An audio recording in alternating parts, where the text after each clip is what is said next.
લખતર શહેરના બસ સ્ટેશનથી સહયોગ વિદ્યાલય સુધીનો રોડ વારંવાર બિસ્માર બની જતા વાહન ચાલકો અને રાહદારીઓને ભારે હાલાકીનો સામનો કરવો પડી રહ્યો હતો. લખતર બસ સ્ટેન્ડ નજીક ધારાસભ્ય પી.કે. પરમારની ઉપસ્થિતિમાં આ રોડ નવો બનાવવાના કામનું ખાતમુહૂર્ત કરવામાં આવ્યું હતું.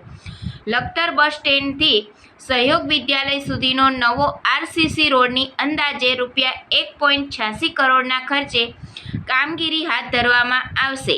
આ ઉપરાંત લખતર સદાદ મોઢવાડા નાના અંકેવાડિયા રોડ, લખતર વણા ડુમાણા રોડના કામો પણ હાથ ધરવામાં આવનાર છે.